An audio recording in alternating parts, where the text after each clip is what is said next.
નમસ્કાર મિત્રો, કિસાન સમાચાર ચેનલમાં તમારું ખૂબ જ સ્વાગત છે। જાણીએ આજના મોટા સમાચાર। બજેટમાં ખેડૂતોને શું મળશે જાણીએ। 1 ફેબ્રુઆરીથી બદલાઈ જશે આ નિયમો। દેશનું બજેટ કેટલા વાગે રજૂ થશે? મહિલાઓને 2 લાખ રૂપિયા મળશે। એક જ સપ્તાહમાં સિંગ તેલના ભાવમાં વધારો। હવે આધાર કાર્ડમાં બધું જ થશે ઘરે બેઠા। ઘર માટે કેટલા કિલોવોલ્ટ સોલાર પેનલ જોશે? શું આ લોકોને પણ નહીં મળે પેટ્રોલ ડીઝલ? આ તમામ નાના મોટા અને અગત્યપૂર્ણ સમાચાર જાણીએ તે પહેલા મિત્રો, જો કિસાન સમાચાર ચેનલમાં તમે પહેલી વખત છો તો ચેનલને જરૂરથી સબસ્ક્રાઇબ કરી વિડીયો લાઈક કરી દેજો। આજના સૌથી મોટા સમાચાર। ગુજરાતના ખેડૂતોને બજેટમાં શું મળશે? આ વખતે સરકાર દ્વારા કૃષિ બજેટમાં શું હશે ખાસ, તેના વિશે આપણે આજે સંપૂર્ણ ચર્ચા કરીશું। જેમાં સૌથી મહત્વપૂર્ણ પીએમ કિસાન યોજનાની રકમમાં વધારો થવાની આશા।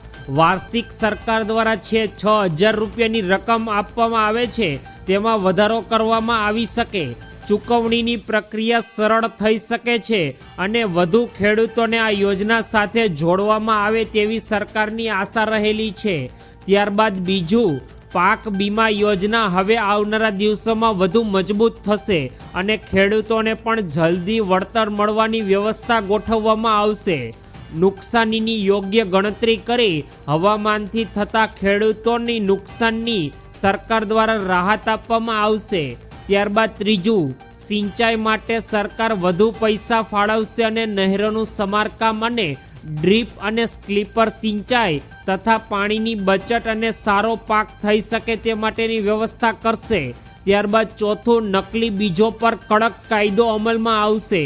નવું બીજ બિલ લાવી શકાય છે।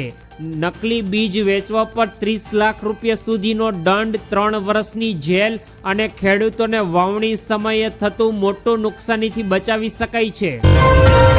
ત્યારબાદના ખૂબ જ ઉપયોગી પૂર્ણ સમાચાર। 1 ફેબ્રુઆરીથી બદલાઈ જશે આ નિયમો। 1 ફેબ્રુઆરી 2026થી દેશમાં ઘણા બધા મોટા નિયમોમાં બદલાવ થવા જઈ રહ્યો છે, જેની સીધી અસર સામાન્ય માણસના ખિસ્સા ઉપર પડવાની છે।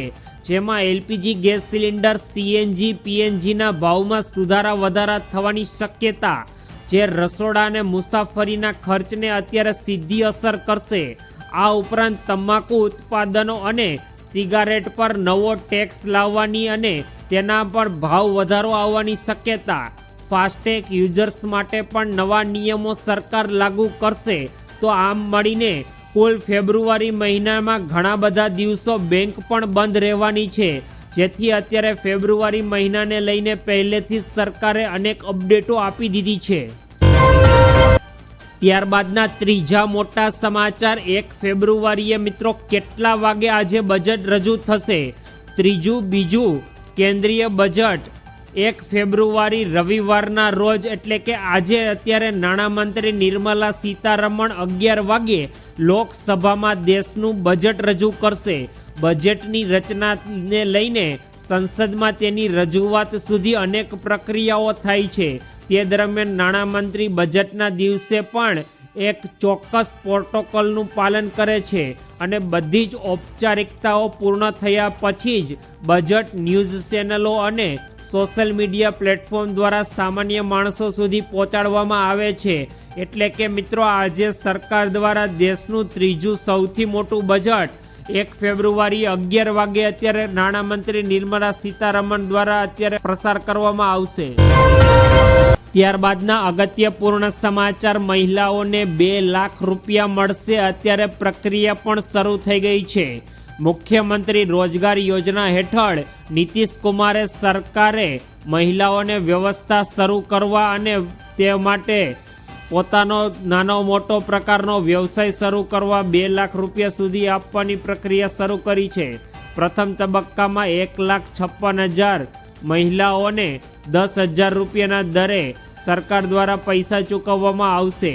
હવે મહિલાઓ દ્વારા શરૂ કરેલા વ્યવસાયનું મૂલ્યાંકન કરવામાં આવશે અને તેમને તેમની જરૂરિયાતના આધારે 2 લાખ રૂપિયા સુધીની સહાય પણ પૂરી પાડવામાં આવશે।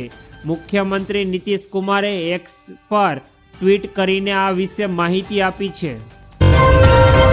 ત્યારબાદના મોટા સમાચાર, એક જ સપ્તાહમાં સિંગતેલના ભાવમાં ભારે ઉથલપાથલ. રાજકોટમાં ફરી એકવાર ખાદ્ય તેલના ભાવમાં જબરદસ્ત ભડાકો થઈ ગયો છે. સિંગતેલના ભાવમાં 20 રૂપિયા, જ્યારે કપાસિયાના તેલના ભાવમાં 10 રૂપિયાનો વધારો ઝીકાયો છે. છેલ્લા એક અઠવાડિયાની જ વાત કરીએ તો સિંગતેલના ભાવમાં અત્યારે છેલ્લા એક અઠવાડિયા દરમિયાન 150 રૂપિયાનો જબરદસ્ત વધારો નોંધાયો. આ ભાવ વધારા બાદ હવે સિંગતેલના નવા ડબ્બાનો ભાવ 2885 રૂપિયાથી લઈને 2935 રૂપિયા પર પહોંચી ગયો છે.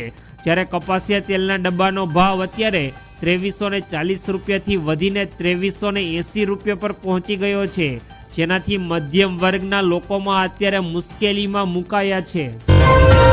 ત્યારબાદના અગત્યપૂર્ણ સમાચાર, હવે આધાર કાર્ડને લગતા તમામ કાર્ડ તમારા ઘરે બેઠા જ થઈ જશે. બીજા અત્યારે સરકાર દ્વારા અત્યારે આધાર કાર્ડના કામ અત્યારે ઘરે બેઠા UDIની મદદથી તમે તમારા ઘરે જાતે બેઠા તમારા આધાર કાર્ડમાં નામ અપડેટ કરાવવું, જન્મ તારીખ તથા એડ્રેસ જેવી સામાન્ય વસ્તુઓ તમે ઘરે બેઠા જ અપડેટ કરી શકો છો. સરકારે આ માટે અત્યારે UDAIA નામની વેબસાઇટ જાહેર કરી છે, જેના થકી તમે ઘરે બેઠા જાતે 50 રૂપિયાનું ફોર્મ ભરી તમે હવે ઘરે બેઠા જ આધાર કાર્ડને ઘરેથી મંગાવી શકો છો અને તેઓને લગતા કોઈ પણ કામ અત્યારે તમે કરી શકો છો. આ માટે તમારે કોઈ પણ સાયબર કાફે જવાની જરૂર પડતી નથી. ત્યારબાદના અગત્યપૂર્ણ સમાચાર, શું હવે આ લોકોને નહીં મળે પેટ્રોલ ડીઝલ? નવા પ્રસ્તાવ મુજબ જો કોઈ વાહન ચાલક ટ્રાફિક ઈ-મેમો અથવા ટોલ ટેક્સ બાકી હશે તો તેને નેશનલ હાઈવે પર વાહન ચલાવવાની મંજૂરી આપવામાં આવશે નહીં. બજેટમાં આ પ્રસ્તાવ રજૂ કરવામાં આવશે. આંકડા મુજબ 2015થી 2025 વચ્ચે 400 કરોડના ઈ ચલણો જાહેર કરાયા હતા, જેમાંથી માત્ર 1/3 જ વસૂલાયા છે. નવા નિયમો હેઠળ બાકી ચલણો હશે તો લાયસન્સ રિન્યુઅલ અને પેટ્રોલ ડીઝલ મળવા માટે અત્યારે પણ તમારે મુશ્કેલી થશે. તો સરકાર દ્વારા આવનારા દિવસોમાં જે પણ લોકોએ અત્યારે પોતાનો ઈ-મેમો ભર્યો નથી તેઓને વહેલી તકે પોતાનો મેમો ક્લિયર કરવાનો રહેશે. નહીં કરવામાં આવે તો સરકાર દ્વારા કાર્યવાહીના સ્વરૂપે તમારું લાયસન્સ પણ રદ કરવામાં આવી શકે છે. ત્યારબાદના અગત્યપૂર્ણ સમાચાર, ઘર માટે કેટલા કિલોવોલ્ટની સોલર પેનલ જોઈએ? અત્યારે મિત્રો સરકાર દ્વારા સૂર્ય ઘર યોજના શરૂ કરવામાં આવી છે, જેના થકી સરકાર દ્વારા તમારી ઘરની છત પર સોલાર પેનલ લગાવવા પર સરકાર દ્વારા તમને સબસિડીના રૂપે પૈસા આપવામાં આવે છે. સરકાર દ્વારા અત્યારે 3 કિલોવોલ્ટ સોલાર પેનલ લગાવવા પર 78,000 રૂપિયાની સબસિડી આપવામાં આવે છે, જેના થકી તમે અત્યારે 3 કિલોવોલ્ટ સોલાર પેનલ લગાવીને તમે તમારું 5થી 10,000 રૂપિયા દરમિયાન આવતું લાઇટ બિલને બચાવી શકો છો અને તમે ઘરે જાતે બેઠા કમાણી કરી શકો છો. તો અત્યારે દરેક અલગ અલગ લોકોના ઘર માટે અલગ અલગ સોલાર પેનલ લગાવવાની સરકાર દ્વારા ભલામણ કરવામાં આવી રહી છે.